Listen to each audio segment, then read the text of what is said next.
Hello and welcome to the Love, Peace, Truth, Karma podcast. I'm your host, Leanne Brown, and today I've got an incredible guest, Dean Garnett. He is an MMA fighter and coach, a social entrepreneur. He has got an honours degree in coaching development. He has got an A-level in psychology and biology. His knowledge is not to be sniffed at. If you want to learn something, you better hang around. If you're in China, you just know it's corrupt. They want it to be like that here. People are pretending to be 12-year-old kids, mate, and they're not. Yeah. They're 40-year-old men. Now we're getting bombarded with all these death numbers, but there's no context there. He'd got one child pregnant, he'd raped many others, and we had evidence to prove that. Do you think evil still exists today as it did back then? And the answer should very simply be yes. Dean, thank you so much for coming on. You are obviously such a wealth of knowledge about so many things, and it's a privilege to get to know you over this period. Another light warrior, and somebody who I have really sort of leaned on for like reassurance, and also just to be able to give me some like just some insight onto where this is going and the history of where it's come from. Firstly, I'd like to just talk about briefly the medical freedom advocate that you are. You've obviously got a wide amount of knowledge of vaccines. Yeah. We'll call it the V if we remember. Looking at now this is going to blow people's minds. I've just, my personal experience with them, I've did all my children, vaccinated all those, feed all those, it's hard to say it, isn't it? Had them before I went abroad.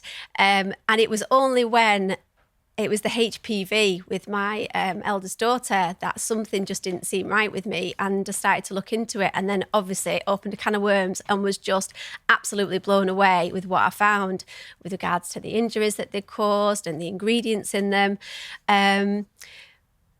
But I've just recently been watching your highlight on the virus fraud theory, which has just recently been done.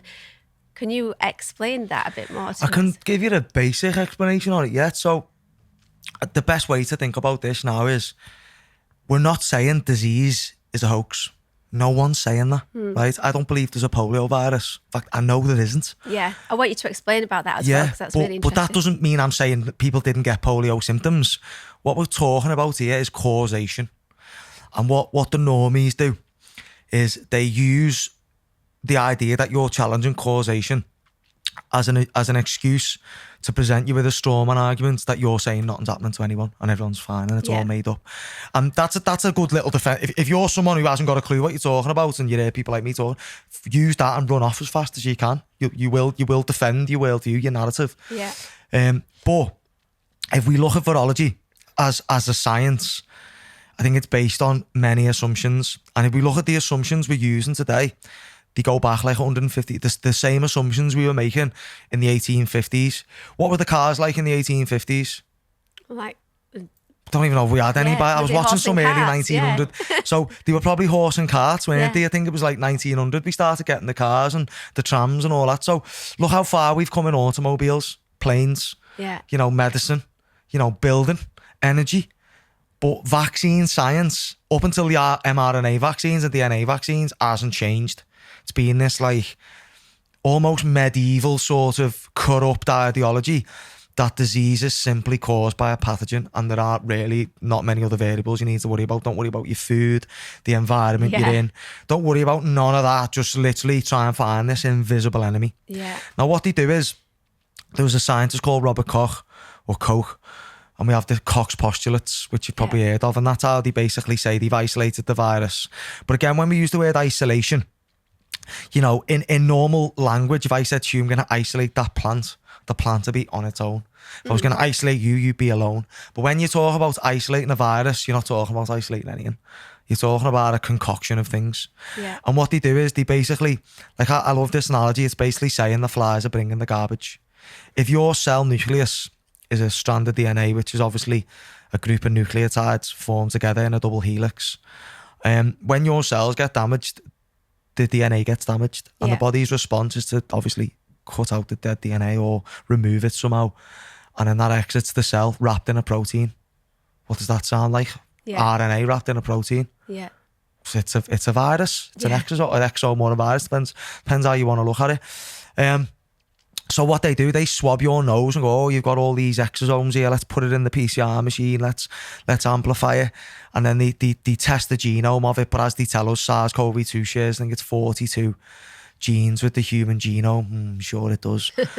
So I think they just make all this shit up, really. They've computer modeled the virus, and then they've now got us replicating this spike protein in the body, which I think is the actual pathogen, not the virus. But when we look at things like polio, or even how they've done cockspostulets for other things in the past, they'll get like someone who's sick, right?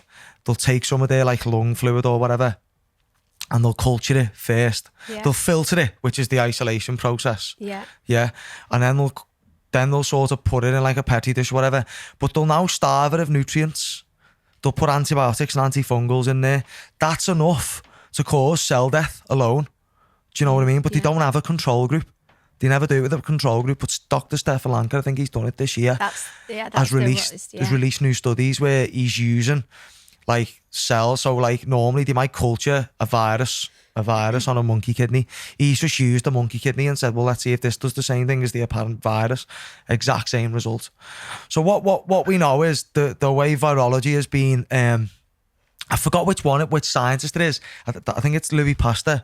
I think it's him. Yeah, I'm sure his grandson's like released his secret notes that he's kept admitting that it's all fraudulent what he's doing, and that like it's the terrain, not the microbe. Well, he's already dead. He's long dead. Oh, you see, Louis Pasteur. This is why your milk's pasteurised. Ah. Yeah, Louis Pasteur come up with the pasteurisation process. Okay. But again, these are people who I think are compromised by the system. Do you know what I mean? Like, go back to like 1885, right? There was a professor called Alan Dubois, right?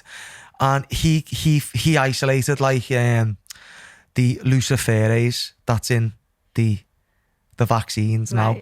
And that's a protein that he got out of fireflies back in 1885. Now, with me and you, it's 1885, me and Leanne make our own drinks range. And I don't know, maybe we want to call it like something that's bright because it makes you glow or something. Yeah. Would me and you be like, why don't we call it luciferase because Lucifer's the light bearer? Would we really? No. We wouldn't, would we?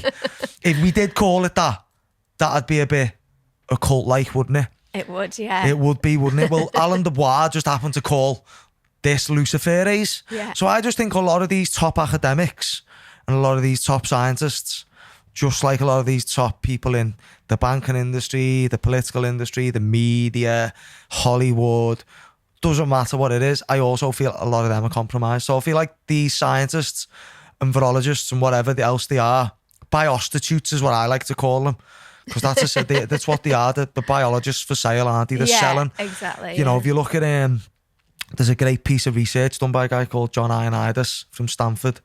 And he's from the Research Prevention Fraud Department or whatever. And like, I've shared some stuff of this on my IGTV. Like, I'm sure it was like 80% of the science that they recreated was false. Wow. So, you know, the majority of science funded by corporations is fake. It's not real. Yeah. Do you know what I mean? You can Google now, eating 2 eggs a day, I'll give you one thing, and then Google it and saying it'll do the opposite, and you'll find Daily Mail articles a year apart telling you that eggs do two contradicting things. It'll both be science, but neither will mention the other article. And the person reading, will just be like, yeah, science said. It is absolutely mental what is going on. And you're saying like occult-like. I mean, we were talking about the G7 and what's going on there. I Hilarious. mean, what was that? So funny that. It is more. I think like what you got to remember now though, right, is like they're not getting caught out, right? Nothing happens by chance. So they're not like Do you think going. they're doing it on purpose? They're doing it on purpose, yeah. They do it for 2 reasons. One is hypernormalization. So like Matt Hancock was deemed to be unlawfully giving contracts out. The government called it a minor breach, but the Supreme Court said it was a breach of the law. Yeah. So what this is now, that I honestly believe this is all getting done on purpose. What they're doing is they're hyper-normalising corruption. If you're in China, you just know it's corrupt. Like, you expect it to be corrupt. If you can be a politician, you've got freedom to be corrupt. They want it to be like that here. So it's hyper-normalization is number one. But number two, what you got to remember is these people who like the scientism followers, the worshippers of the establishment, what this does for them is it sends them further the other way. So it helps create more divide. So when like someone like me or you presents an image of them all social distancing, tapping elbows, and then 2 minutes later all hugging and having a bevy, the average person, they don't get angry about what they see. They get angry about what we're saying. So what they do now is they say, well, there's only 30 of them. And you go, no, there's not, there's 90. And they go, yeah, but that's business and politics. You're just a civilian. Yeah. So what that does then is it gets them to invest more in the lie.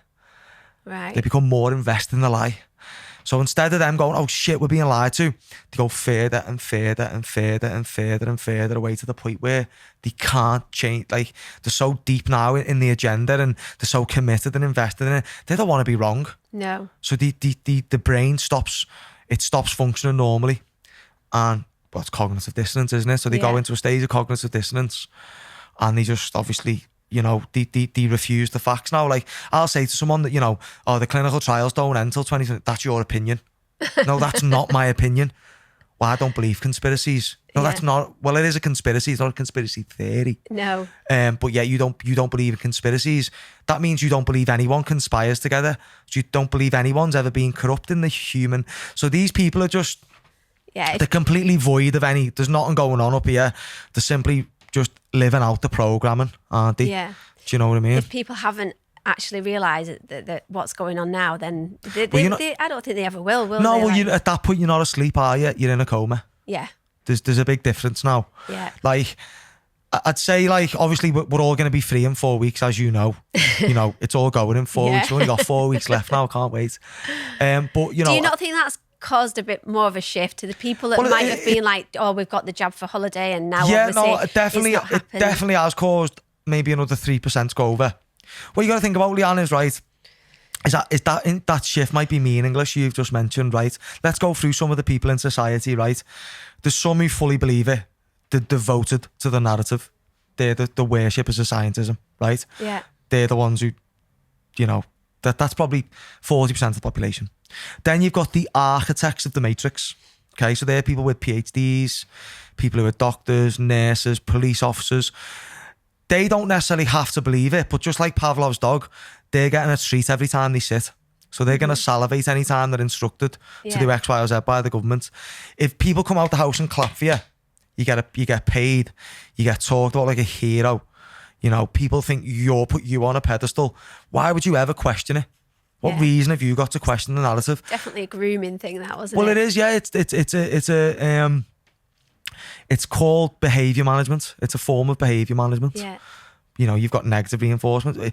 Like, the best way, like, you know, as a coach, I do this. I don't go around scolding people who don't do what I don't want them to do. I go around praising the behaviour I want to see. Yeah. So that's what the government do. They're incentivising people to fulfil this agenda. So you've got the ones who haven't got a clue. Sorry, you've got the ones who are devoted to it, believe everything. The architects of the system. The ones who outright don't care. Couldn't care less. Yeah. Yeah, it is Thinking corrupt, it's not so what? affecting their life. It's not going to affect, like, you know, the world's ran by a satanic cabal, but it doesn't change my life. Yeah. Yeah, you've got them. Then you've got the people who know it's all black. They don't really get into the detail, but they're not soft, but they comply anyway. Yeah. So we're already past 90% of the population. So what difference does it make if little Timmy over here is completely devoted to the narrative? He gets fed up of Boris. Boris come out now and says, you're not going on holiday. What, is he going to behave any different? No. He's still going to put his mask on to go on to Tesco because he's scared to be. So it's not like people say, like, oh, suddenly just come over. So what? These people have already, corruption's been hyper-normalised to them. Their behaviour's not going to, their belief systems have changed, but the behaviour hasn't changed. This is the problem. Behaviour is all that matters. Yeah. These people know that. So I actually don't think it matters. If a load more come over, it's probably just going to be more divide. What do you mean a load more come over? So let's say another 10% go, oh, piss off, Boris. Come over to us, I get what you mean. Piss off, Boris. Yeah. I'm not following you. On June 21st, I'm opening anyway. That'd be good because now you're seeing behaviour. But if half them go, oh, fuck Boris.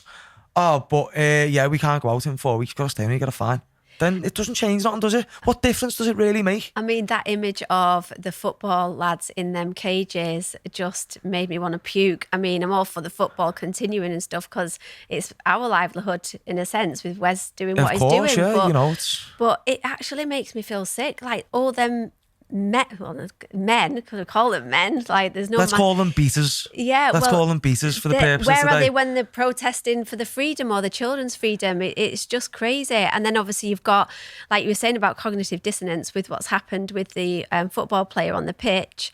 And obviously, I mean, the saying is he's had the jab, aren't they, at the end of May, and obviously I put the post up and got a few people saying, no, he hasn't stopped spreading false information. But yeah, I get like footballers do like have heart problems and collapse on the pitch. But the fact that they're not even taking that into consideration and it's just, it's because it's a footballer and that's happened before. I mean, how many more people have to suffer? It's well, what's going to be interesting, Leanne, is apparently the Spanish team are getting the vaccine soon as a group. Right. That'll so I was be wondering if like they were going to do it. So if we see more players dropping. Oh, they've had it. Well, apparently they're getting it like 24 hours before they play a match, I've heard. So that's going to be interesting to see because some of them will still be nauseous, sweating, fevers. 24 hours before? I believe so, yeah. So I reckon there's going to be more players suffering side effects, but they'll just say like it's monkeypox or it's fucking this or it's that. Or they'll say there's a mutant strain going after fucking left-wing football players next. You know what I mean? It's that ridiculous now. Like, you know, it is that ridiculous. People will believe. There's not, like, the narrative now is so like pliable. They can literally it can go wherever they want it to go. And that's the beauty of this virology narrative. Do you know what I mean? It can mutate and do this, it can do that, it can target them. It's a never ending narrative where they can try and, you know, coerce us into behaving a certain way. Yeah. I wanted to talk to you about the Michael Tellinger. You put me onto him when was it? Like a few months ago. Time just flies by, doesn't it? And the first one was about the sound, you know, sound resonance, and all what he'd found, the structures in South Africa, just mind blowing. Well, this is why they're called the Freemasons. Masonry.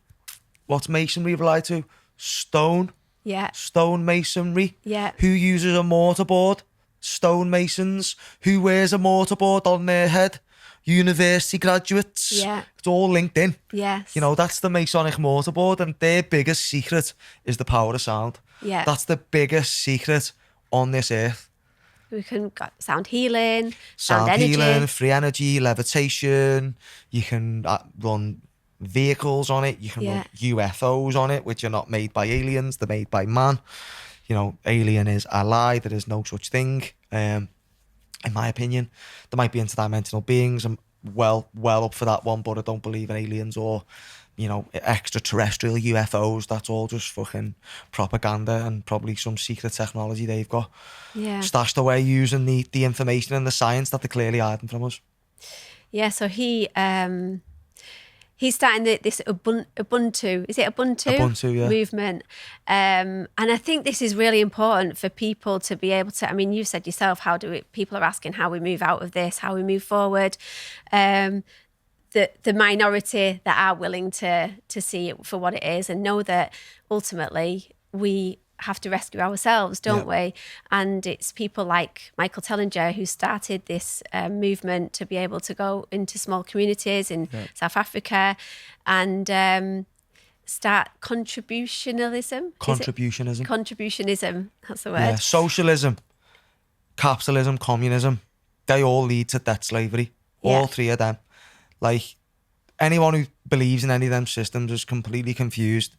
None of them are good for us. Yeah. They're all designed to enslave us.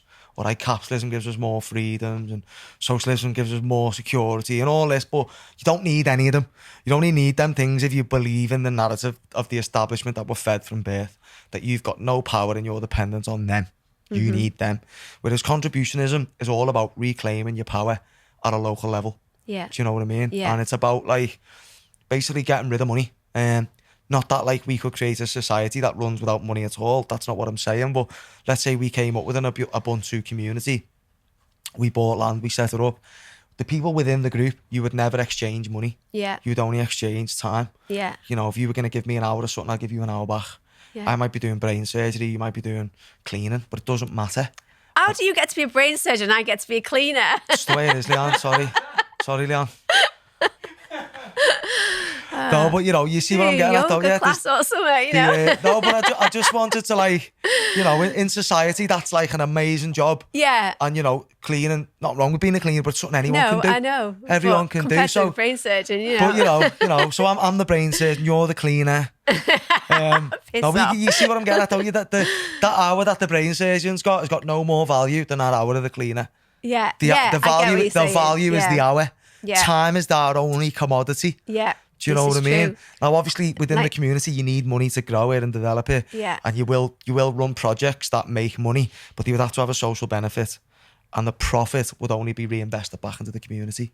And you'd have your own contributionist society already. Do you know what I mean? Just off following a few of them principles. So that's the dream. And I think if you know, when we do start like working our mind on these solutions and getting people together and get the ball rolling, it would be good to have a political manifesto, wouldn't it? Yeah. To give you that legitimacy so you can compete in all these different realms. Yeah. And the Ubuntu movement had people run in the UK, but they flopped. But, you know, that was like 10 years ago or 5 years ago. I was going to say, how long ago was that? It was a long time ago. And, you know, I think now the way the world is and, you know, people are ready for alternative narratives on what the future can hold. You know, it's all about creating our own great reset now and not letting them implement theirs. Yeah. Do you know what I mean? Well, they're going to implement theirs, but not being dependent on their great reset.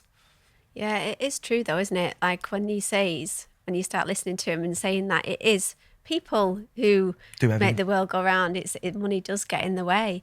And just I want to talk about a bit about how the history of how that came about and the Rockefellers. I did watch a clip of your podcast that you did in 2019. Can't remember which one. Perspectives one. The what? The Perspectives podcast where we... The one that you just posted about, and I was watching that and obviously predicted everything, and you were talking about the vaccine passports and everything. All this shit. But yeah, the people are just so, I mean, I was completely unaware of it last year. It's only like looking into the vaccines, and then obviously started delving deeper, and all this came about, and then my mind's just been completely open to everything. So I just completely trusted in so did everything. I for 70% of my life. Yeah. Do you know what I mean? So did me mum, all my family. Yeah. We all do, don't we? And then you talking about war and obviously the 9/11 and all that lot. And I remember feeling the same as you. And it's all about mind control, isn't it? Yeah. So yeah, the Rockefellers and the Rothschilds and the Carnegies and how it all started. The robber barons. That's what they were called back then, Yeah. the robber barons. And it's all just about making monopolies, isn't it? It's gone on forever. If you go back hundreds of years, you know, there was businessmen back then, industrialists, and, you know, the king gave monopolies to this guy to make the soap in this kingdom. So it's not new. You know, go back to Babylon and they found like corporate laws back then in Babylon. So it's not new, but people think it is. People think this corporate system's new. It's not. It's ancient. And, you know, we look at what the Rockefellers did. I think it was 1850, 1851. It was literally the middle of the 1800s. They started to buy up the likes of the American Medical Association. And by buying and the these... education system, didn't they? What's that? Was that They in bought the that 1900s? later. Yeah, they bought that early 1900. But yeah, they started investing in the education system, the medical system. And, like, I think what these people must do is reverse engineer stuff.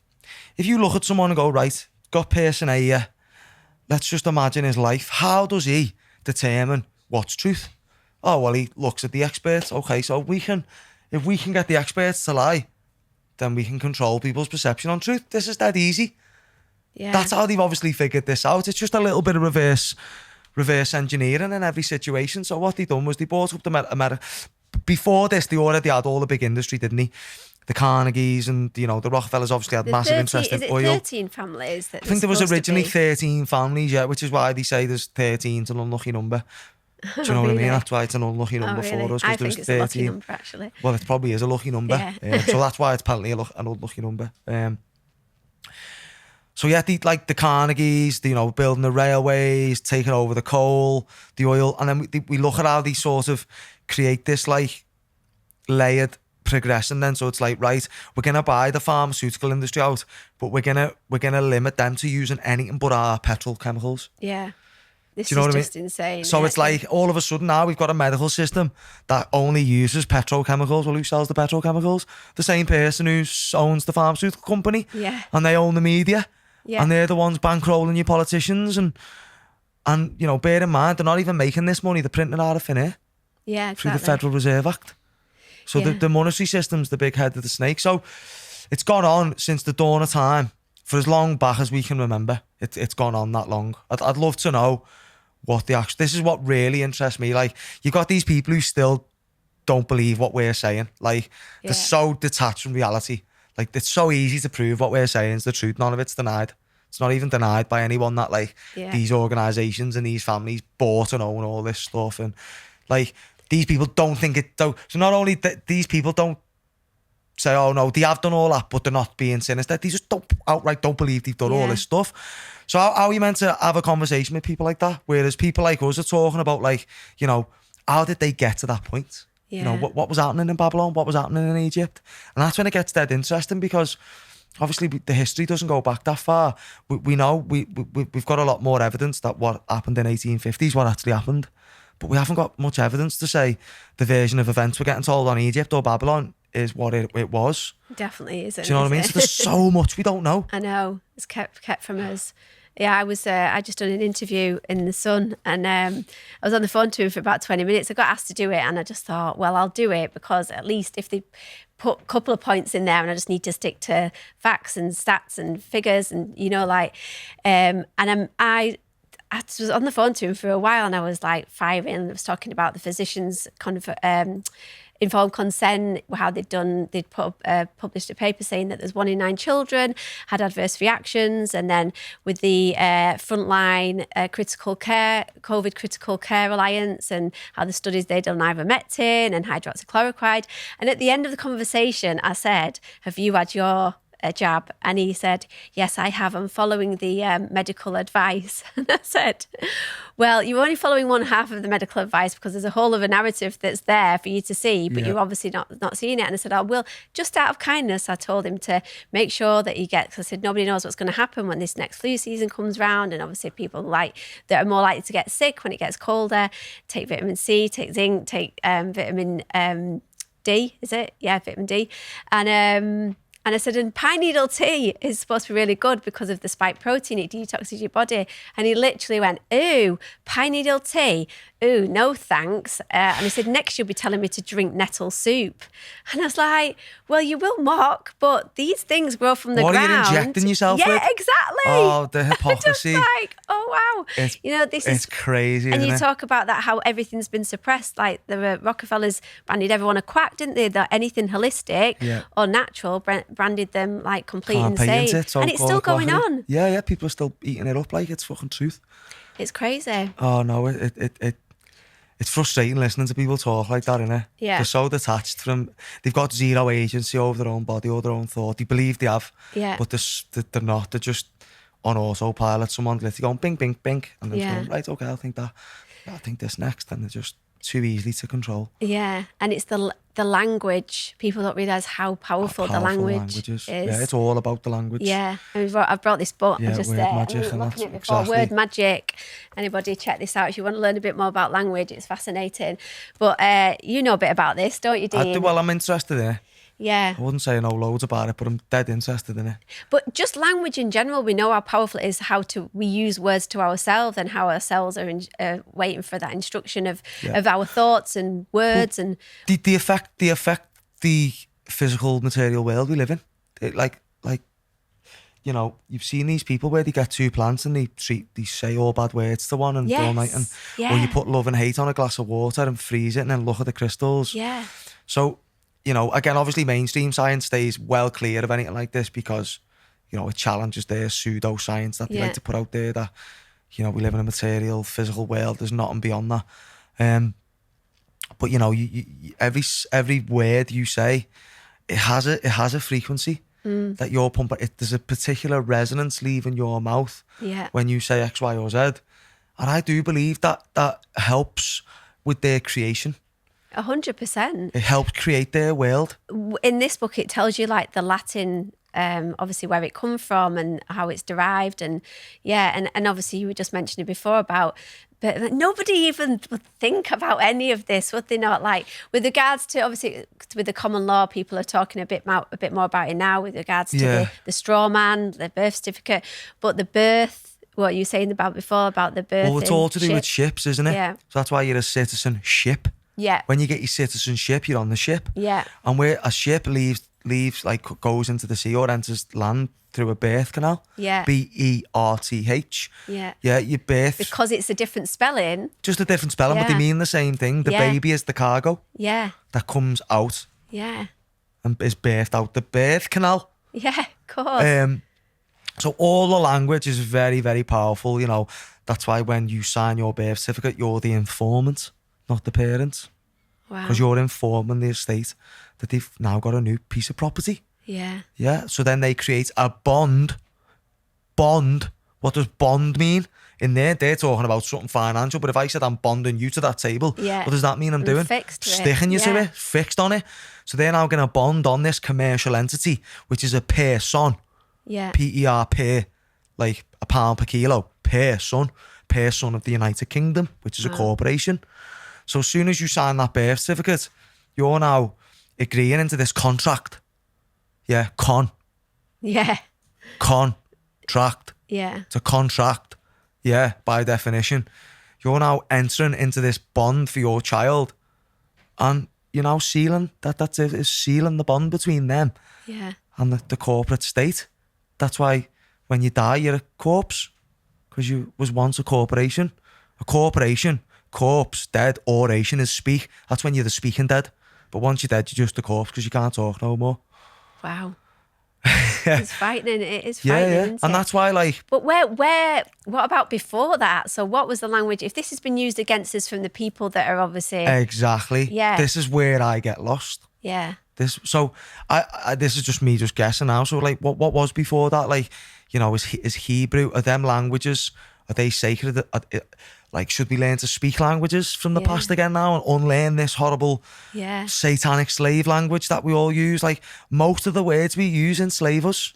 Yeah. From, you know, as I've said on all the other podcasts, good morning, awake, and the weekend, and it's like, oh, you just don't know, do you? What to think about it all? Because it just runs so deep. Yeah. Even my friend Martine, she was saying that monster, human means monster. It does, yeah.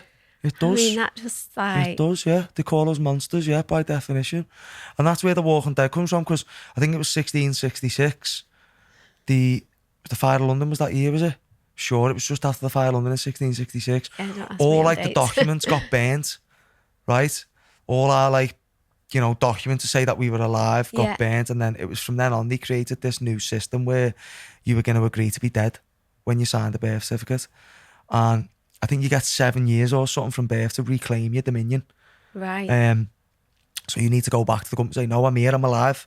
I'm not out at sea. Because that's why when you go to court, you're under maritime law. Yeah. Which is, maritime is the sea. Or admiralty law. What's an admiral? On a ship. Yeah. That's why you stand in the dock. Yeah. Because you're in a ship. That's the dock, what's the dock? Dock's for ships. Yeah. So it's all about you being dead at sea. And obviously under international law, we know if you're in international waters and you find £1 million, you don't have to hand it into no one. It's your money. It's lawless. Whereas the law of the land applies to physical human beings, flesh and blood. And there is loopholes in it. We are able to learn about how to navigate this system. Yeah, because you're actually going to court, aren't you? Well, I'm in court in October, and this might backfire on me. And again, look, it's all right. Like, I don't believe there's any silver bullet with this. Like, people say, oh, common law or Magna Carta or whatever. I don't believe any of them are a silver bullet.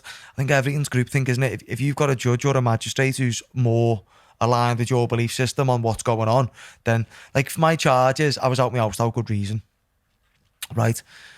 Well, that's quite a vague thing to say. Is it good reason? You was what? I was out my house without good reason. Out your house? Outside without good reason. That's my charge. Why were you quarantining or something? No, it was at a protest during the lockdown. Oh, and that's what the actual They had other charges, but they've scrapped them out now. of your house without good reason. So to them, if I'm going to work, that's good reason. Because I'm an elite coach, if I want to go to the gym. So as an elite sports person, was that even a thing that you weren't allowed out your house? yeah, but when we were in the national, it was when we were on a lockdown, full lockdown. Right, was that when when you were it was? allowed out for one exercise once a day. So the charge is I was out my house without good reason. Okay, well, what is good reason?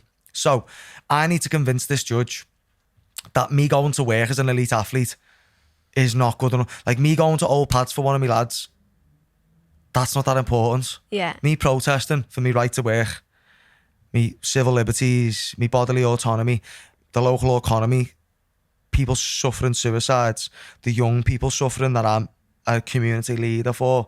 Like, I can give you 20 things that are above the reasons they're telling me are good reasons. Yeah. Then obviously I need to convince that judge the reason I believe those reasons are important. Or the judge doesn't have to believe that I'm right. But he has to believe that I had real concern. Yeah. So if I can demonstrate that my concerns are legitimate, they're based in science, and they're based on a genuine... So if I can get a couple of people to maybe come in and maybe witness for me that they've suffered throughout the lockdown, and maybe I've been someone who's helped them, maybe that might help demonstrate what I'm trying to achieve. Okay. Do you know what I mean? If I can get maybe 500 emails sent in that I can print off and say there's a stack of emails about what I do, and some references maybe from schools and the work I've done for the Violence Reduction Partnership, and you know, all these things show that I'm a good person. Yeah. You know, my intentions are to help, especially young, probably more young. I'm more concerned about young people because I just think a lot of these adults, bad as this sounds, they can't be fixed.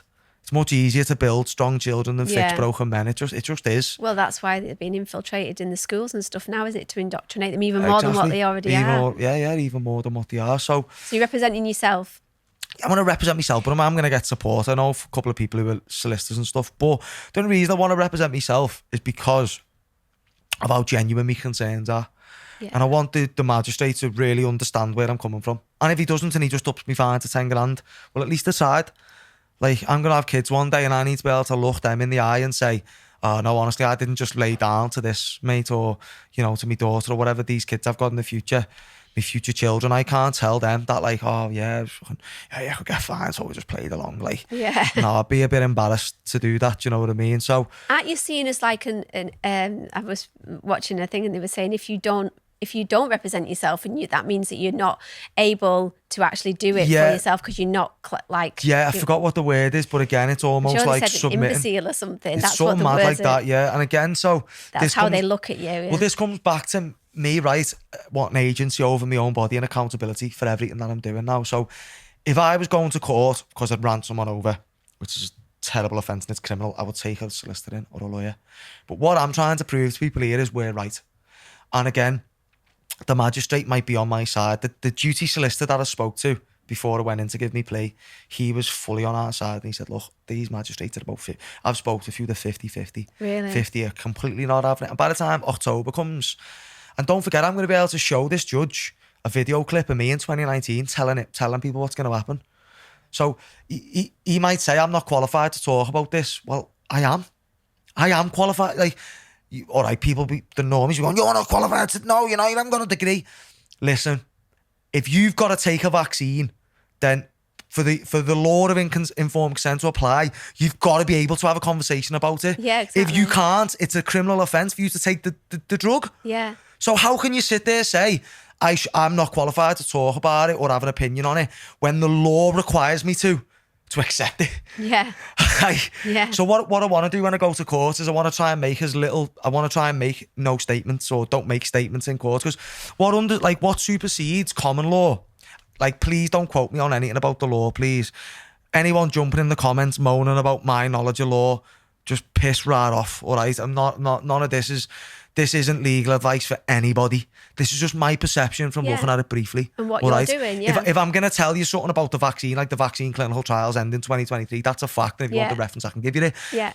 So just bear with me on this. This is what I've briefly touched on. So equity and trustee law supersedes The trustee, common law. this is what I've just been trying to learn about, starting your own trust individually within your family to protect your assets. Yeah, isn't so it? what I've learned is they supersede common law. Common law is the law of the land which protects the commoners. Yeah, Then on top of that, you've now got like commerce law. right. So you've got like these layers to the law. And as it goes up, it becomes more and more corporate, essentially. And as it moves up, it transitions you from living blood and flesh into a corporate entity. Now, all these normies or people coming out of uni with a degree in law, they're only trained in this corporate section. Yeah. And they're told that all this other shite is just... It's like telling a doctor that nettle soup's quackery. Yeah. They're told common law, it's all just quackery. It doesn't apply. And then you've got these people then who go like, I'll say, no, we're free. And they'll listen to me going, well, no, I've got a degree in law, we're not free. And you're like... No, you're brainwashed, mate. And if that's what the law says, then we need to change the law then. Do you know what I mean? It's like, they're so like, but my book says this. Yeah, it's just There's more to your book. Memory, I get you can regurgitate your book, mate. Yeah. I could regurgitate your book too. So anyway, I need to go into the courtroom and I need to say to the judge firstly, like, or because I know they've got 2 police officers who are going to witness against me. Because the judge asked the magistrate asked the CPS, what evidence have you got? And he said, we've got video footage of him. And, 2 police officers going to witness against them, which is fine. So they're going to come in and say, yeah, he was in town, he was protesting and he's a bad person. And then I'm going to get up and say, okay, officer, whatever. So I'm going to read out his oath. Yeah. Say, do you recognise this oath? Yeah. And he'll say, yeah, that's my oath of office. And I'll say, on the day of my arrest, was you acting on your oath of office? He's got to answer the question. He's under oath. Because when I asked them this, they just laugh. I was asking the police this, they laugh here, and some of them go, fuck the oath and all this. On the day they arrested me, that's what they were like. Wow. So I can ask him that question, and he'll say, I'm under oath. Well, he's got to be under oath, otherwise he's now criminal. Yeah. He can't sit in a courtroom and say, nah, fuck that, because it's an oath. Exactly. He's bound by it. But obviously people think it's just ceremonial. Yeah. You'll ask him, oh no, it's just ceremonial. What, my fundamental right to a ceremonial dance for you? Yeah. No, it's not ceremonial, you plonker. They've got you thinking it's ceremonial. Yeah. So anyway, if you read the police oath, it's all about like fundamental human rights, integrity, discretion, due diligence. So then I'm going to go, okay, what is a fundamental human right? I'm going to ask them. I don't need to tell him. He can tell me. Yeah. He'll say right to work, right to family, right to bodily autonomy, right to assemble, right to peaceful protest. He's gonna list all the reasons I was out protesting. Yeah. And I'll just say thanks. I'm finished. Yeah. End of. Thank you. Good night. Thanks, mate. Mic drop. Thanks a lot. Yeah. And then he'll go to his seat, and then I can get up and I can say to the judge, I can say, what does the word inalienable mean to you? Can you define inalienable? I don't need to define it. I'm in a courtroom. I can ask the questions, can't I? I'm the civilian. Yeah. And he'll say to me, it means cannot be taken. Oh. So if they're inalienable, they can't be taken. Thanks. Thanks again. Yeah. Do you know what I mean? And then I can go on to say to the judge and the police officer, do you know what RT-PCRs means? And they can say no. And I say, well, I'll tell you. It means reverse transcriptase polymerase chain reaction. And they'll go, oh, right, okay. And I'll say, do you know who invented it? And they'll go, no, I don't. Or they might say, yeah, Carrie Mullis. And I'll say, great, we're going to watch a video of Carrie Mullis. And then we'll play a video of Carrie Mullis saying, oh, you can't misuse the PCR test. You can't detect the virus with it. And then I'll say, well, watch it all. And I'll say, what did Carrie Mullis say then? Can you test someone for a virus with a PCR test? And they'll go, no. No. And I'll go, okay. How do you know we're in a pandemic? Yeah. And they'll go, because people are testing positive. And I'll go, all right, okay. Can you define due diligence? And they'll define due diligence. Oh my God, I love this. And I'll say, all right, okay, thanks a lot. Due diligence, yeah, that's an interesting one. I'm practicing due diligence. I am. I stayed at home for lockdown 1. I didn't do any protesting because I didn't question the narrative to the level I have. Yeah. In lockdown 1, I believe there was a pathogen. And then what I can also do, because I did say, the CID who interviewed me was showing pictures of podcast posters going like Exhibit A. And I'm like, What? And they're like, yeah, explain yourself. I'm like, yeah, conspiracy podcast on COVID-19. Have you listened to it? No. what do you want me to say then? It's a good podcast. And they're like, so why are you doing these podcasts? And well, I've basically made myself a local expert. So I want the court to try and hammer me on that. Yeah. So again, what I'm going to prepare is I'm going to go like, right, this is a screenshot of my Instagram on April 1st, 2020. And it'll be a post about like ventilators killing people. And then I'll press next slide and it'll be the mainstream media reporting it a year later. I go, oh, how did I beat the mainstream media? And then I'll put a picture of me. I'll put one of my things up of me saying the virus is made in a lab 15 months ago. And I'll show how it was censored on my page. And then I'll go, next. Oh, that's like the main news story at the minute. Oh, I was ahead of the news again. I was ahead of the experts again. So that magistrate... But you're not qualified. I'm not qualified to talk about this. But somehow... When are you in court again? October 15th. Can I come? Yeah, no, you can come. You can come. Well, you can't film it, can you? No. Maybe you can secretly, I don't know. Yeah. That's not me, but someone else could consider that. But if I you know, like I said, I might get a 10 grand fine. Yeah. But the important thing to me is I'm doing what I can, aren't I? And at least if I do win, then I can say to other people, look, Yeah, it's doable. it's doable, we can win this, and we're right. And we've got not only have we got the truth on our side, morality on our side, logic on our side, we've actually got the law on our side. Yeah. Because it's all got to be equitable. If you understand equitable. it and learn it, yeah. Do you know what I mean? And it's not equitable to say I've got to stay at home when I've got zero risk of this virus. It's never been isolated. You can't test for it. That's not equitable. Yeah. Surely this magistrate agrees. And a magistrate's not a judge. You know, the former teachers, head teachers, the members of our communities. You know, the duty solicitor I spoke to, Gary McAteer, he said he'd lost, you know, a lot of money on a wine business. And surely these magistrates have lost money, livelihoods, the right to family. And by October, I'm going to be right again, aren't I? Because we're obviously going to, they've extended furlough until September. So we've got the carrot on the stick now until September. They'll keep reviewing it. It'll go on and on and on. And then we'll go into a national lockdown, September, October, and then I'm in court. I've got more evidence of me. I've just come out yesterday and said what I've just said to you. I can bet that's going to happen. Yeah. The new strains, and they'll be, like you're saying, they're blaming on It'll be either the unvaccinated or the under 12s will be next to get the blame. Yeah, this is a thing that horrifies me with regards to the education system and bringing out the jabs to kids, and it's already happening, isn't it? And there's already so many fatalities. The rush is 2023, isn't it?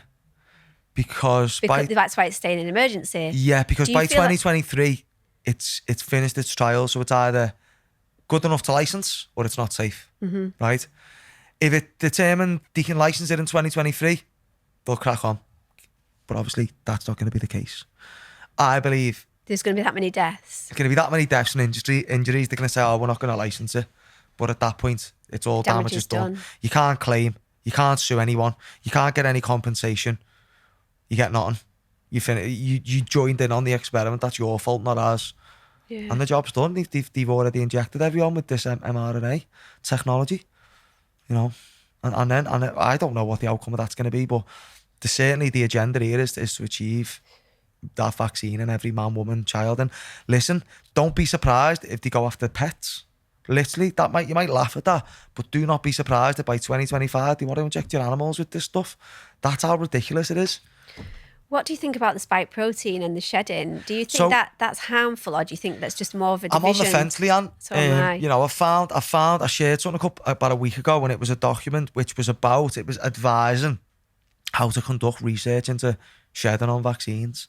So the fact of giving guidance on how to research that makes you think it is a phenomenon. Do you know what I mean?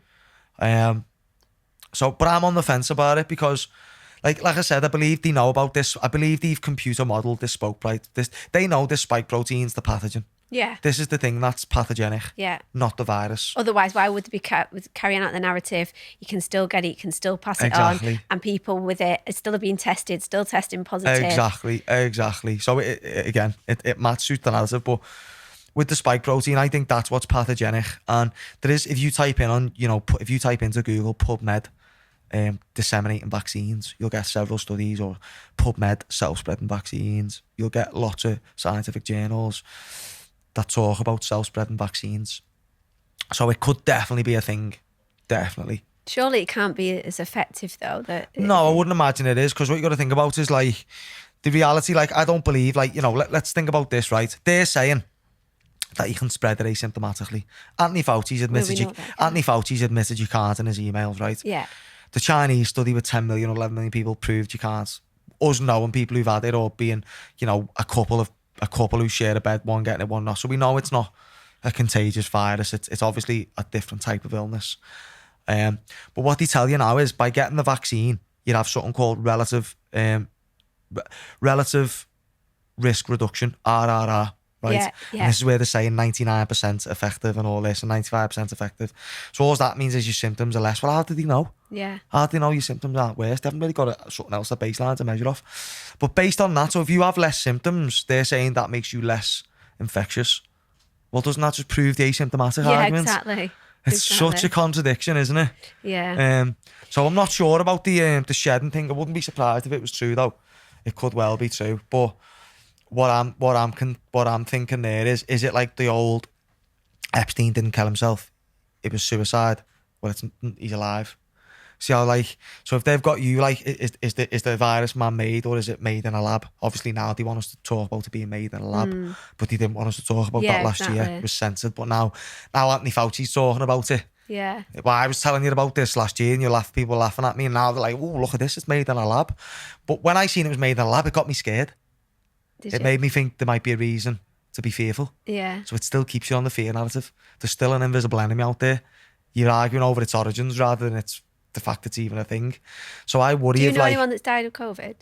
Like this? I know people who got told they died of COVID, but actually when you dig a little bit deeper, they didn't die of COVID. Yeah, they had more. It's pretty ridiculous. Do you know what I mean? And there's no postmortems, is there? No, you're not allowed to do an autopsy. You got to pay $5,000 to get one, haven't you? But I know that's all. Just been a study done for the first postmortem that's had the vaccine, and they said that there was RNA everywhere in the organs, wasn't there? Everywhere. Because as some of these scientists have said, there's no this RNA technology, because it is it's not a vaccine, it's bionics. Yeah. Essentially, it's essentially hijacking your cell. Yeah. And it's controlling what proteins you make at a cellular level. Do you think it's like, obviously because the metal thing and the magnets, because we're talking about like Elon Musk talking about putting computer chips in brains, and I was really on the fence with him at first because he was like all for stop the quarantines and all the rest of it, and now I've been looking a little bit to what Stu's been posting, Stu the Wanderer, about his wife and the lyrics Elon and the Musk AI and stuff. Like Elon Musk is a. It looks a bit like it's like, right, do you know these people, right? People write scripts for them.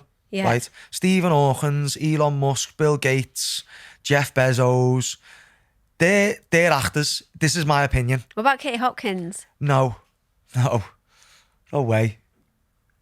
I'm talking the people I've just mentioned are billionaires. Yeah, essentially, aren't they? Yeah, they're running SpaceX and Amazon and like all the things that are just like massive part of the future of this fucking dystopian reality. Yeah. So I don't believe in the narrative about these people. I don't believe anything about them. I believe like Jeff Bezos getting pictured in his garage was just set up by the cabal ready for years later to say, look at this self-made billionaire. Yeah. When you look at the history of it, and Bill Gates and stuff as well. Bill Gates, Musk. It's all pretty obvious. It's all set up and they're going to be front runners of cabal-owned corporations. Do you know what I mean? It's also we don't get onto them. If the Rockefeller owned everything, it'd be a monopoly, wouldn't it? So this is all to create the idea that where the world's going isn't monopolised. Musk's against Gates and all this. It's complete. Yeah, I'm not buying it. Like Stu's probably my favourite person on Instagram. I know, he is cool. Me and him, I've noticed that you've just got the same paradigm, haven't we? Yeah. Like not into Trump. Yeah, because that's saviorism, isn't it? That's saviorism. Like obviously I love Paul. Yeah, I've had Paul on. Yeah, I love Paul. But if Trump gets back in the White House, they're going to be singing and dancing. I'm just going to go, that's just the next chapter in the pantomime. It's just a pantomime. Still the Matrix. It's all still a show. Yeah. So I honestly think them lot are just never going to stop. They're as deep in that cult as the people who've got PhDs in science are now. Yeah. Do you know what I mean? Yeah. It's like Ultimately, like we're saying, we are the saviour. We've got to save ourselves. yeah. So in that narrative, the establishment's the saviour. Yeah. Do you see how that's Still just waiting corrupted? for someone to rescue You're waiting us. for someone in government to come in and save you. And what that also means is the future is going to keep hold of the system that we've got now. Right. It says what Paul and I believe would suggest that the system is good to keep. We can keep this system. But what about Michael Tellinger saying about he's had to start a political party within his thing to fight, back, because obviously then... Yeah, but that political system, the manifesto for him is to like dismantle government. Yeah. Yeah. And take away decentralised power. What the Q-tards are pushing for is more centralised power. Right. Just with someone who they think's on their side. Yeah. They're not saying the system's wrong. They're going, oh, Operation Warp Speed. It's dope. There must be saline in them, or they've got the 5G towers producing 432 hertz. Oh, it's so retarded, that, Leanne. Yeah. It's really bad. It's really bad. I believe that's why they've whacked up why people are having like blood clots and stuff. Well, sorry, I was meant to say this before. I believe the vaccine shedding could be a cover story for 5G that's what I've or been EMFs. saying, yeah. Not 5G, EMFs. Yeah. Because EMFs can cause loss of taste and smell. Yeah. They can cause a cough. Yeah. They can cause shortness of breath. They can cause a low-grade fever. They can cause menstrual cycle issues, blood clots, fatigue, nosebleeds, hair loss, erectile dysfunction. They're 10 symptoms of COVID. They're not symptoms I know anyone who's had of COVID, but there's things the media's prepped us for. Yeah. 9 out of 10 people have none of them symptoms. They have flu-like symptoms, or 86% of people have flu-like symptoms, none of them 10, right?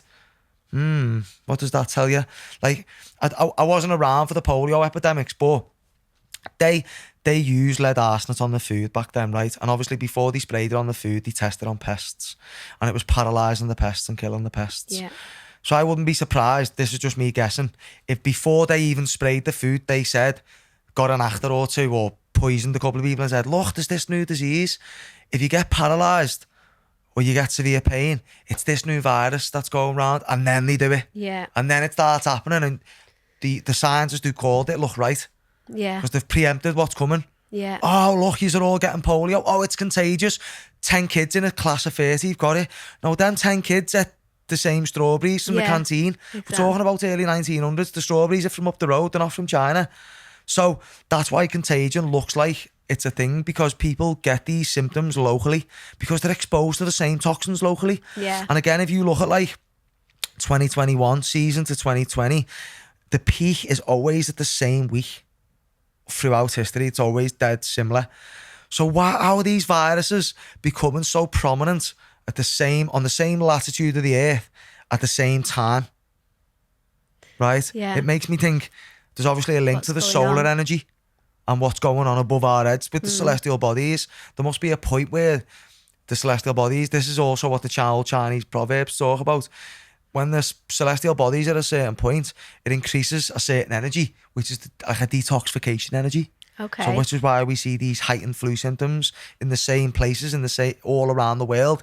Like there was What about, outbreak. because the flu vaccine comes out at that time of year, and that seems like the time of year, it's September, and then obviously then it Yeah, kicks but even off. before the flu vaccine, though, Leanne, so in the 1918 pandemic, we were seeing pop-ups or outbreaks on the same latitude, but like 1,000 miles apart. How can you go from Boston to China in 1918?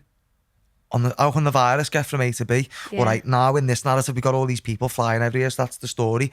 But in 1918, that weren't possible. So there was no explanation for it. Like, they want you to believe viruses are seasonal, but then they also never leave. What is it? Yeah. Are they seasonal, or are they with us all the time? Yeah. Because I could swab someone. Like, with the PCR, you can find whatever you want. That's the test used to determine HIV and everything else. They just go, where have you been? You said I've been to Brazil. Oh, you've got Zika virus. Where have you been? I've been to Africa. You've got HIV. It's just bollocks. It's all fucking bollocks. I'm sorry. So you think it's some sort of energy that's in the app, in the... That's just something that the China. It's not what I think. It's a possibility. I am open-minded. Yeah. I don't know what's going on. I just know what's not going on. Yeah. I can say outright that the mainstream narrative is false. Yeah. That is definitive. 100%. That is completely definitive. It's all the mainstream narrative is all theoretical. Yeah. It's all based in fairy tales. okay? What I'm talking about is observable, it's measurable, and it's repeatable. Yeah, so it is scientific in its own way. Yeah. Do you know what I mean? So, but I think the best way to look at all this is to have a completely open mind. Yeah, you have to. And just never think that you're right, because you're not. Do you know what I mean? There's not, and I'm absolutely certain on that. There's nothing. I can't be. But there's things I'm certain that they're not. Do you know what I mean? There's nothing I'm certain what it is, but there's loads I'm certain what it's not. What are your views on the Earth, flat Earth, and? Well, I can't say what it is, because it's a fucking very tough one, that, isn't it? But that's one that I wouldn't even entertain. I was so engrossed in space, even Really? I love space, the cosmos, and it was something I was so big into. Do you know what I mean? So for someone to say that could be challenged, that hurt me deep inside. That made me want to cry. But I don't know. That's an interesting one, because again, our observations and our senses don't match the narrative. Yeah. And if you actually look for the proof, you're now back to theoretics and cartoons and computer models, and none of it's happening in our observable reality. So I don't know on that one. Again, keep an open mind to all of it. I seen an image recently, and it was like a sort of a dome shape, and it had the ice was around it, and it'd been leaked from somewhere. Yeah, well, you look at all the mapping agencies and the UN, they have a flat Earth logo. Yeah. So they do like to hide truth in plain sight. But that, like I said, it's always the lie, and then the next thing's a psyop. Yeah. So if it's not a globe, I'd expect the flat Earth narrative to be that Epstein didn't kill himself, or it's made in a lab, or it's vaccine shedding. Yeah. That's what I see that as. Do you know what I mean? Because it's not physical. We know it's all a simulation. Yeah. So I don't know what it is, The but I know what Matrix it's probably film. not. Yeah. Do you know what I mean? So that is an interesting one, but it's not one to get into, because although obviously all of it's relevant, I think it's an easy one for the normies to just go, discredit him. He doesn't believe in NASA's cartoons. So Yeah, does NASA mean they lie or something? Just people say it means not actually a space agency. Okay. But apparently it comes from the word Nasor or Nashor, which is Hebrew for deceit. Right. But again, if you look at the NASA symbology, it's got the rings around which replicate the rings of Saturn, which is obviously Satan on an energetic level. And it's got that vector going through it, which if you put a snake on, it's a snake's tongue. Right. Do you know what I mean? And NASA only popped up in 1952. You've got Operation Paperclip, where we brought all the Nazi scientists over for them to be part of NASA. Werner von Braun. On Werner von Braun's grave, it says Psalms 119 or 19:1, which is God gave glory to the heavens and the firmament screweth his handiwork. Do you believe in God?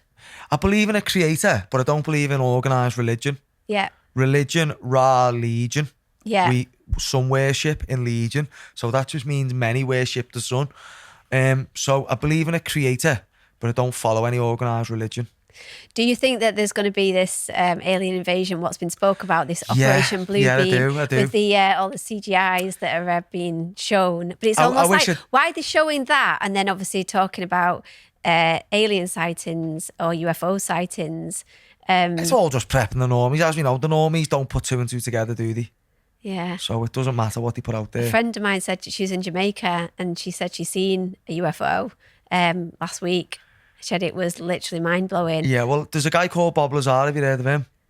Who? Bob Lazar. Lazar, I think it is. Bob Lazar. No, what is he? So basically, I think this is all controlled up now, but 10 years ago, I was sharing this stuff to everyone, and he worked at Area 51. Well, apparently Area 51's a front for this other base, S14. Yeah, the Area 51. That's so when you go to Area 51, if you work in S14, they blindfold you and then drive you to S14, apparently. This is what he's telling you.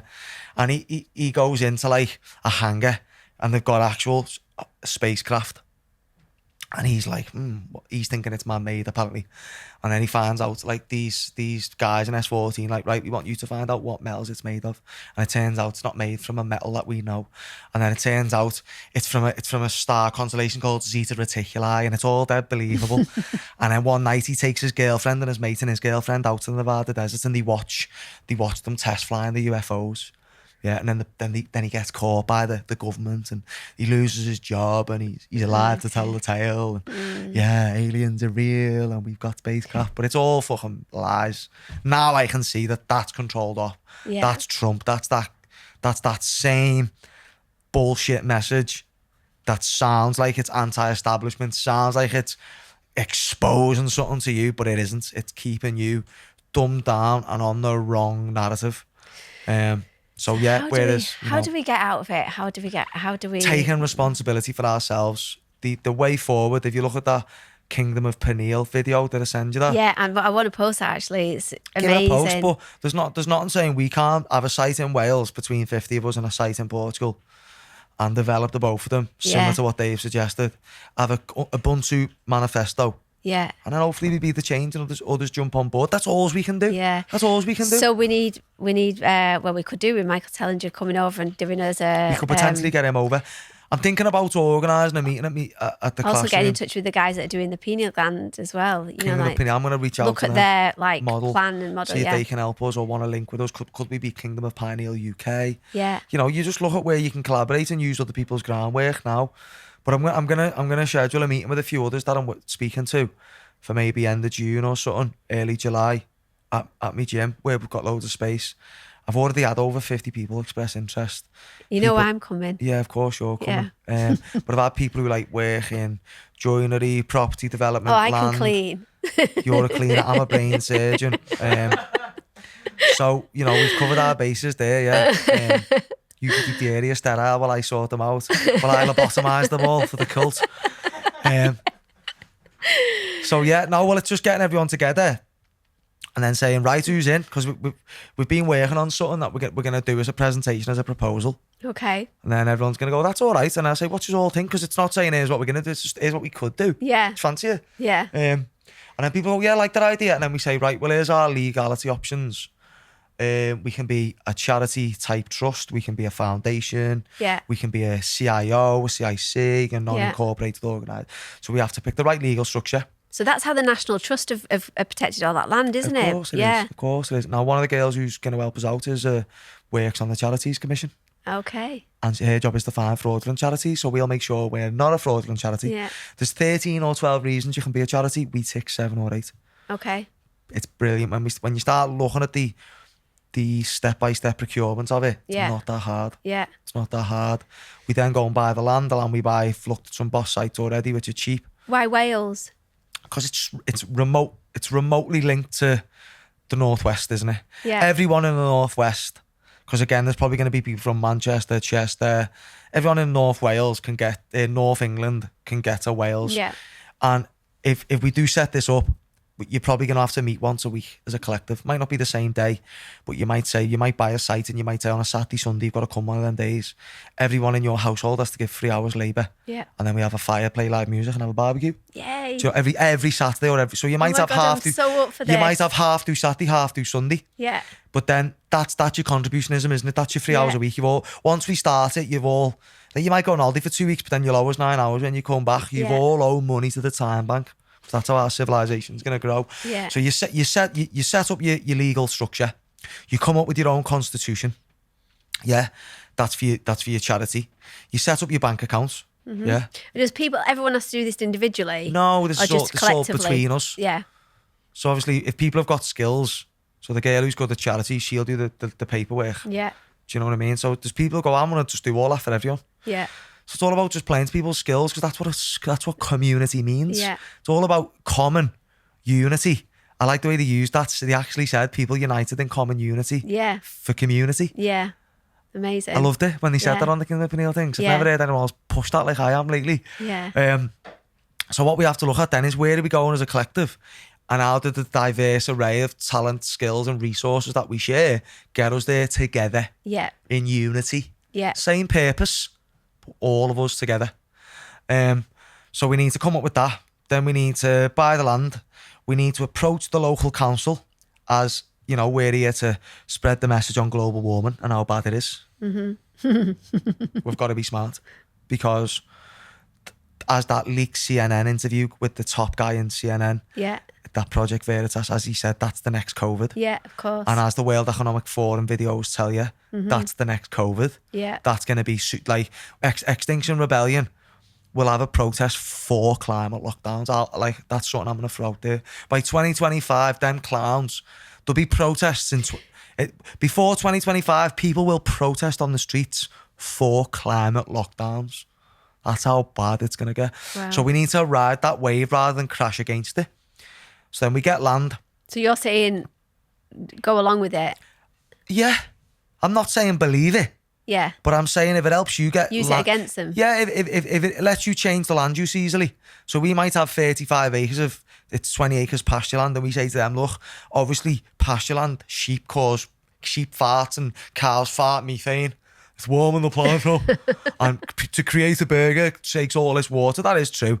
Like, the way we farm meat isn't sustainable, but I'm not against meat. Do you know what I mean? But anyway, so you go in and say, look, all that pasture land, as according to Agenda 2030, it's got to go. You can't have pasture land. It's killing us all. So then they'll go, oh yeah, change it to leisure and tourism. So we'll change it to leisure and tourism. Yeah. And then we'll build a barn. Because if you've got animals, you don't need planning permission for a barn. So in fact, some of the land, look, that's got a barn. And then we'll rescue a couple of injured alpacas and a donkey with 3 legs, and we'll go, oh, well, if the kids can play with them on a Sunday when we come along. And then we'll what about the containers? Like, you know, them containers that we looked at with the tiny house. I'm going to get to that. That's where it's got to go. Yeah. But then, so firstly, you set up with your barn. You maybe start growing your own food just for yourselves. You don't need no licenses because you're not selling any of it. It's just for you. It's your land. So in the short term, you just create a space that's worth visiting. Yeah. Do you know what I mean? Yeah. You've got a reason to go there. Then you might just muck in a couple of grand each and go, let's build a kids' play area. Yeah. Let's build a treehouse over there.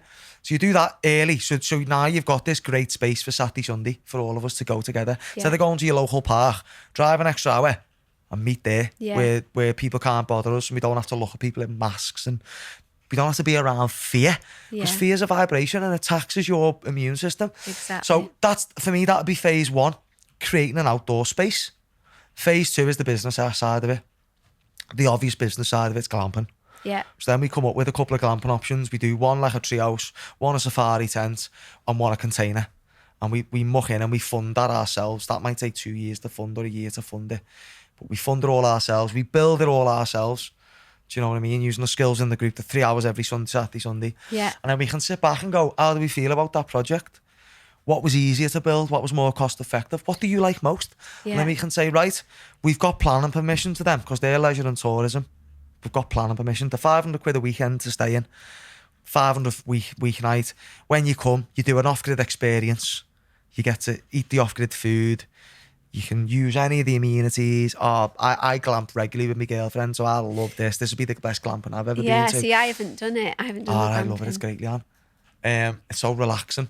And then, you know, you can all sit back then and go, right, well, now the glamping sites, we might end up having 10 of them.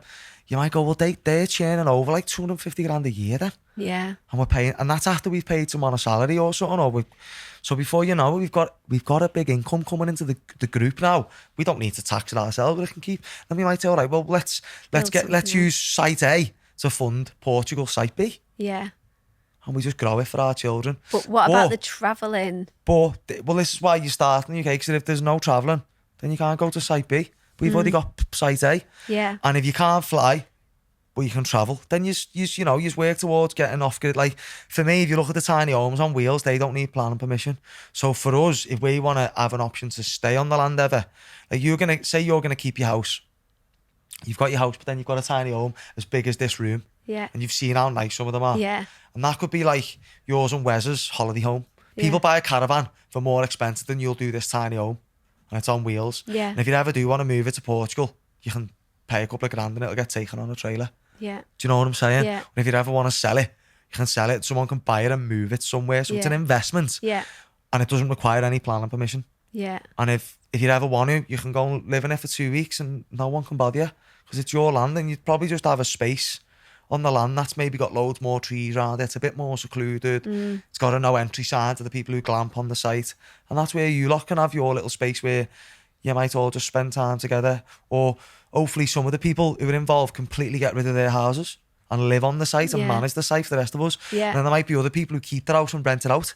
Yeah. and live there instead. And there might be people who live in their house and just visit that on the weekend with the kids. Yeah. So it covers all the bases, doesn't it?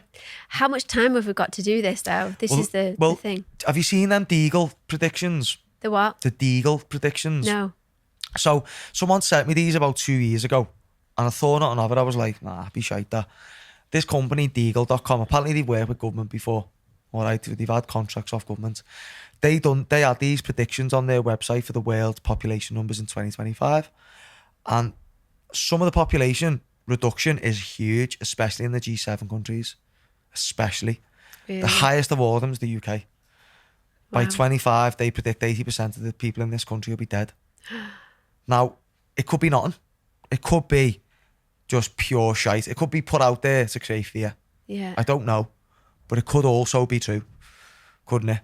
Yeah. That could be an Well, agenda. it's very likely because the amount of people that they're saying that have had, Taking the vaccine, Yeah. exactly. So that concerns me. And I think we should aim to have this site at least as a place to go if we ever feel we need it. Yeah. Do you know what I mean? Of like, Yeah. if we ever got to a point, if you've seen that movie, again, I hate talking like this because I don't want to be doing the cabal's work for them. I'm not here to promote fear. I'm just talking about possibilities here. This is not what I believe is going to happen. Please don't think that's what I'm suggesting at home. But if we look at that film, I haven't watched it. What's it called? Fucking Songbird. Oh yeah, I've seen it.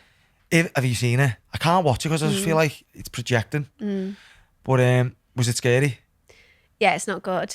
So Somebody told me, watch it because it's got like hidden messages in saying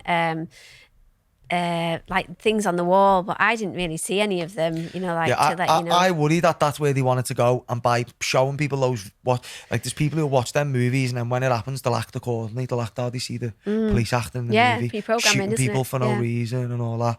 So I'm worried that if it ever got like that, I wouldn't want to stay in a city. I'd be like, before it even gets there, everyone meet on the land. Yeah. If we haven't got the glamping site up yet, bring your tents, bring loads of water, we'll have, you know what I mean? So it'd be good, just like, again, you know, don't want to sound too far out there with it, but it'd be nice to have a plan B. But possibilities are endless, aren't they? All the talk about food shortages now, even being in the media, isn't it? So Well, they're saying 270 million people are going to struggle to eat.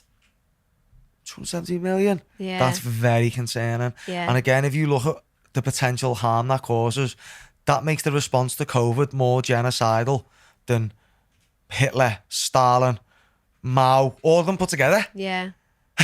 Yeah. Like what's going on now, if UNICEF and the government's UN's predictions on the knock-on effects of lockdowns, they've caused more deaths than Hitler. And everyone's still like, just play along. We're getting out in 4 weeks. It's like... They can starve everyone, but they can spend billions and billions of stuff that's unnecessary. Making vaccines and all this fake science and poison everyone. But yeah, they can't feed us all. So I wanted you to tell us about your program that you're doing. Obviously, you're a coach. You're a professional MMA fighter, athlete, and you do coaching. But what you're doing for the kids, because this is obviously moving forward and helping creating the programs to help the kids in schools and stuff. I probably don't sell this enough. No. Because again, there's a lot of people who like to think I'm just some idiot conspiracy theorist. But we do a lot of stuff for young people. And again, we've got a BTEC program, which is a level 3 extended diploma for people who want to study and go on to uni or obviously be a full-time fighter. There's 16 to 19 year olds. Oh, uni for? But like some of the lads are going on to coaching development or sport development on uni next year. So again, but it's those young leaders that we turn them young kids into sports leaders. So the lads who are coming off my program, they then support me to deliver community sport on respite. You know, working with kids who've got anger issues, maybe exhibiting some violence at home, anger at home to parents, or kids who are really disengaging with education. They've got anxiety because of all this fear they're being programmed with. All the kids we've had come in on the respite have had amazing improvements because the solutions are simple. One of the things I learned about, let me touch on this dead quick, is choice theory. I've talked about this a couple of times recently. You've probably heard me talk about it.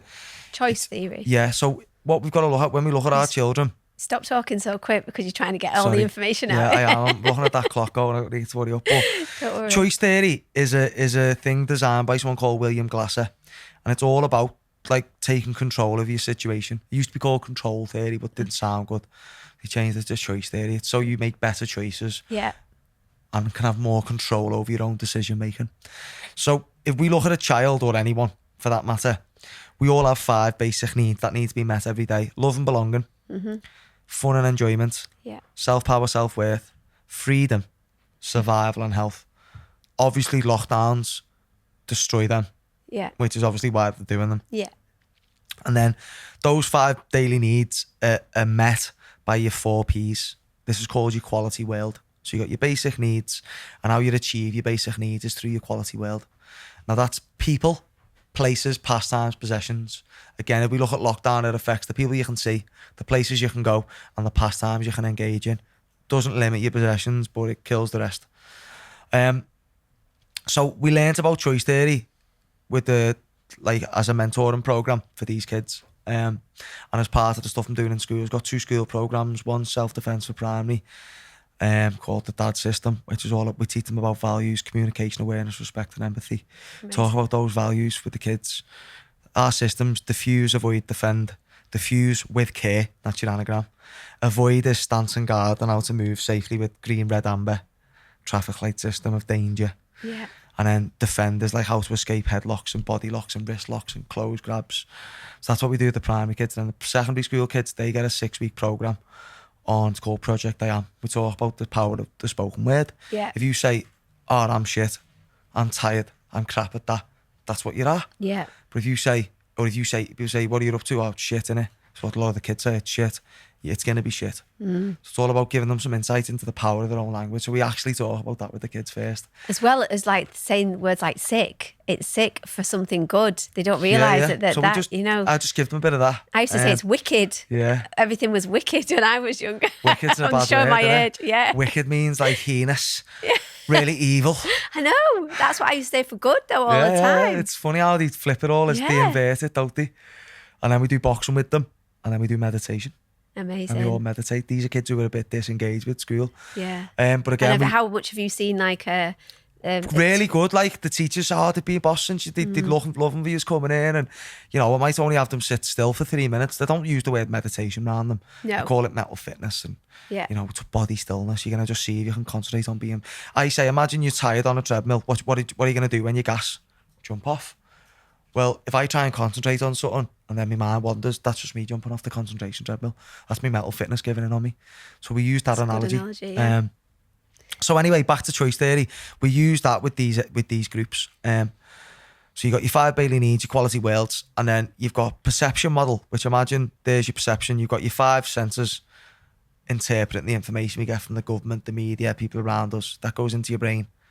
You've got a total body of knowledge filter, which obviously they control, because what you think you know is based on obviously your education and that, and what your parents believed. So they send you this information, you process it based on what they're telling you. You then come out with the wrong perception of what you need. So there's this deadly virus, vaccines are great, I need a vaccine. Whereas me and you go, there's no deadly virus, vaccines are toxic, avoid the vaccine. So can you see how that perception model influences behaviour? And then the final part of it is your total behaviour model, and that's a car. A car's got 4 wheels. The 2 front wheels direct where the car goes, and they're the ones you have more autonomy over, and that's your actions and your thoughts. The second 2 wheels is your feelings and your physiology. So if I'm angry, I'm obviously thinking something that makes me angry. I'm obviously get like ready to batter someone. But my feelings and my physiology I have less control over. I might go red. I might get butterflies in my stomach. I can't really control that. Can you see how they're a byproduct of the other 2? Not that someone influencing your feelings and physiology can't affect how you behave. Just usually it works the other way around. So when you look at that big model, we apply that to the young people we work with, and we try and just look at the situation. You know, where are those 5? Just by asking questions. You know, who's your best mate in school? What do you like doing in school? Oh, you love football, do you? So I'm going, okay, well, his best mate is one of his people. Football's one of his pastimes. Where do you play your footy? Oh, there's a 5-a-side pitch by ours. So I'm just questioning the young kids now, and I'm getting better at doing this, and I'm building a picture. I imagine there's a glass for each need, and I would, all right, that glass looks empty. He's got no love and belonging. He's not part of a football team. He doesn't get on with kids in class. He's been expelled from schools twice. He's saying people don't like him. He's got no sense of love and belonging. Okay, how do we change that? Okay, we make sure everyone lets on to him when he comes in the gym. It can be something as simple as that. We're topping his glasses up. All of a sudden now his quality world's got Aspire in there, and me and maybe 3 other people in the gym. it's got bigger. Well, that's going to improve his basic needs and how they're being met. Yeah. That might empower him to then take ownership of his perception. I don't know. Maybe it's not as linked there, but certainly in the immediate care, Yeah. and stopping these kids suffering from depression and distress and, Of course. you know, Much feelings of needed. low self-esteem. The only way to do that is you know, with action and actually doing something physical with them. Yeah. Getting them on Zoom, and that's not No. human. It's not in their nature. They're not programmed to do that. We need, I was going to say humans then, but we need connection, don't we? We Yeah. need physical connection. Physical touch releases Yeah. oxytocin. Yeah. 20-second hug is, you know, helps boost your immunity for the day. Yeah, which is why they've told us to stay away from family Exactly, and, and, you know. not look at each other, cover your face. Right, well, the last thing I just wanted to ask you, how do you stay fit? I know you're obviously really fit anyways, but is there any, I've talked a little bit about supplements and things that people take, you know, just as something that you would recommend? I'm big on a few things, right? I think supplements can get so complicated and faddy, and they just take it away from health. Yeah, Because you start like, it's in the word. What does supplement mean? yeah, In addition, or what you're missing. So some people go off the diet and start looking at supplements, right? And again, if you can align your supplements, so like it's things that are natural. So for me, the first thing I do is drink distilled water. It's the king. It's better, in my opinion. There's obviously conflicting science on this. They tell you it's bad for your body, and it pulls nutrients out your I body. was just watching a thing on it actually. Don't believe it. Yeah. Bollocks. No, they were saying that that's what they tell you, but actually It's good for you. Yeah. It's pulling toxins out more than it's pulling bad things out. So I believe distilled is the purest water we can get our hands on. Because even spring water now, it's coming from the sky first, isn't it? Obviously it's getting filtered through rock and stuff, but I'm not sure it's filtering out all this nano-sized aluminium. You just can't trust it. Yeah. Or is it then being contaminated after? You've got alkaline machine stuff, it's probably still better than bottled, but for me, distilled water is numero uno. Okay. And then with just supplements, it's like you should only be supplementing things, in my opinion, that like you might not be getting from your diet. So like, you know, I've probably got two favourite supplements. Yeah, body food would be one, and that's a mix of 4 mushrooms. So again, don't eat loads of mushrooms. Do you know what I mean? And when And what does that do? it does all of them have got different properties. Like I know one of them is good at like thinning your blood out a bit. So like stops blood clotting, which is ideal at the time for the time we're in now. So it's still a supplement, but it's based in nature. Yeah. So like a body food would be an ideal thing. I have that every morning. Shilajit, Yeah. another one. Where does Shilajit come from? The Himalayas. Yeah. It's petrified rock from millions of years ago. I'm taking that. So I mix some of that with me distilled water. Liposomal vitamin C when I'm sick or when I'm feeling run down. Yeah. Because it's bioavailable. Yeah. Unlike Is that tablet the vitamin gel? C. It's a gel or a drink. Yeah. Seeing a lot of stuff now about vitamin D being a load of shite. Vitamin really? D supplementation, yeah. There's a girl called Ashley Everly. Ashley Everly on Instagram. Oh, yeah, I've seen it. I follow her, yeah. She's sharing some stuff, and like I said, I'm open-minded. I do take vitamin D, but that's made me I'm going to look into that a bit more. Is I that take just it as an oil, the D3. That's what I take, vitamin Yeah. D3. But again, over supplementation of that can be really bad for you, apparently. Yeah. I've only glanced at it from her stuff, so Okay. I don't know. But like I said, I keep an open mind. But a lot of people do ask me this, Dean, what you take? Like, do you think I'm going to send them like a sheet with like 90 supplements on? CMOS is another one. Yeah. I keep forgetting to take it because it's grim, but it's in the Yeah. fridge. I know it's nasty. Like I mix the Shilajit with my water and I neck my body Neck food it, and yeah. the vitamin D, and like that's easy to So do. you have to make a smoothie really with That's it. CMOS, I don't have right? smoothies in the Yeah. morning for some reason. Yeah. I hate eating until about 2 o'clock, so I don't have any food until after now. So fasting's another one. Yeah. Just not putting too much food in your body. Yeah. So yeah, keep it simple. Keep it natural. Do you know what I mean? And only really look for things that you know you're not eating. So like again, like I said, I'm using body food because I know I don't eat them mushrooms. Yeah. Do you know what I mean? Yeah. Like you see people supplementing things that they might be getting anyway. Yeah. It's just wasting your money and putting more shit in your body that your body's got to process. There's always an energy expenditure on processing all this shit. And again, some of these vitamins, I don't trust where they come from. Yeah. Do you know what I mean? agree. You look who's making them, and it's the same companies involved with pharmaceutical companies and stuff. Yeah. And yeah, I Gotta be don't know. careful. You can't trust anything, can you? I know, as sad as it is, but we can trust our little community we're going to build. Well, you can trust your community's intentions. Yes. That's what you can trust. Oh, yeah. You can't trust me to be right. That's on you. Yeah. But you can trust my intentions at least. Yeah. And you might use the information I give you and my intention to further your own understanding. Yeah. But it's still on you. Yeah. Do you know what I mean? So I think the ultimate message for me is taking accountability. Yeah.